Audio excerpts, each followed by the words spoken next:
దేవుని పరిశుద్ధ నామానికి స్తుతి కలుగును గాక. దైవవాక్కు అనే డైలీ కార్యక్రమానికి ప్రేమతో మిమ్మల్ని ఆహ్వానిస్తూ ఉన్నాను. ప్రియులారా, అందరూ బాగున్నారు కదా? ప్రతిరోజు మీరు దైవవాక్కు కార్యక్రమాన్ని వీక్షిస్తూ ఉన్నందుకు దేవుని దీవెన మీకు మెండుగా కలుగును గాక. మీరు వినడమే కాదు, అనేక మందికి పంపించండి, షేర్ చేయండి. తద్వారా దేవుని పరిచర్యలో మీరు పాలుభాగస్తులు అవుతారు. అనేకులకు దేవుని వాక్కు ఆశీర్వాదకరంగా ఉంటుంది. ఈరోజు వాక్య పరిచర్య నిమిత్తం దేవుని వాక్యంలోంచి మొదటి రాజుల గ్రంథము 17వ అధ్యాయం 14-15 వాక్యాలు మనం చదువుకుందాం. మొదటి రాజులు 17, 14-15 వచనాలు మనం చదువుకుందాం.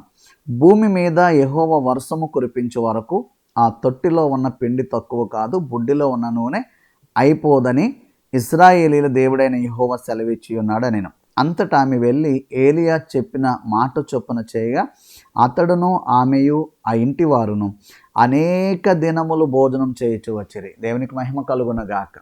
ప్రవక్త అయిన ఏలియా గారిని దేవుడు సారీపతు విధవరాల దగ్గరికి వెళ్ళమన్నారండి. సారీపతు విధవరాల దగ్గరికి వెళ్ళినప్పటికీ ఆమె పుల్లలు ఏరుకుంటా ఉంది. ఆయన అన్నారు కదా, అమ్మ దాహానికి కొంచెం మంచినీళ్ళు ఇమ్మంటే నీళ్లు తేవడానికి వెళ్తా ఉన్నప్పుడు దైవజనుడు అన్నాడు, అమ్మ ఒక అప్పము నాకు వేసుకురా అన్నాడు.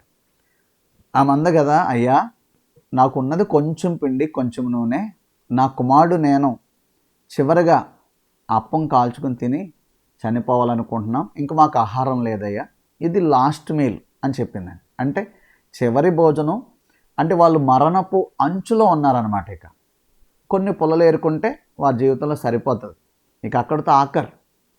అప్పుడు ఏలియా ప్రవక్త ఒక మాట చెప్పారు, అమ్మ మరలా వర్షము కురిసే వరకు కూడా తొట్టిలో ఉన్న పిండి అయిపోదు, నూనె అయిపోదు. యెహోవా సెలవిచ్చి ఉన్నాడు, నువ్వు వెళ్ళి నాకు మొదటి అప్పం వేసుకురా అని. అక్కడ వాక్యంలో ఉంది, ఏలియా చెప్పిన మాట చొప్పున ఆమె చేయగా అనేక దినములు ఆమె కుమారుడు, ఆమె తన ఇంటి వారు అందరూ అంటండి అనేక దినములు భోజనం చేయొచ్చు వచ్చినండి. దేవుని మాట కరువు కాలమంతా కాపాడిందండి. దైవజనుని నోట పలికిన మాట అనేక దినములు భోజనం చేసే కృపనిచ్చిందండి. ఈరోజు అనేక జీవితాలు ఇలాగే ఉన్నాయి కదా, ఇదే చివరి టైం, లేకపోతే నాకున్న డబ్బు లాస్ట్ అయిపోయింది, ఇదే చివరి రూపాయి అండి, ఇదే చివరి రోజండి, ఇక నా బలహీనతలో ఇక ఆఖరండి, అంటే ఇక డాక్టర్ చెప్పేశారు ఫైనల్ డే అండి, ఫైనల్ రోజులకు వచ్చేసానండి.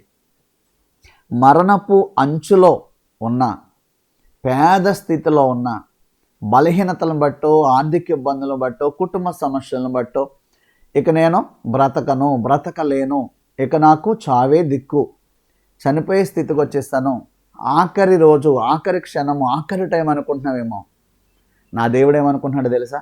అనేక దినములు నేను బ్రతికించాలి, అనేక దినములు నేను పోషించాలి, అనేక దినములు నీకు సమృద్ధినివ్వాలి అని నా దేవుడు ఆశపడుతున్నాడు. సారీపతి విధవరాలకి చివరి భోజనం అది అని ఆమెనుకుంటే నా దేవుడు అన్నాడు, నీకు అనేక దినములు సమృద్ధి ఇవ్వాలి అని ప్రభు అన్నాడండి. ఇక ఏ దిక్కు లేదు, ఆఖరిగా నేను నా బిడ్డ చావేనండి అనుకుంది సారీపతి విధవరాలు.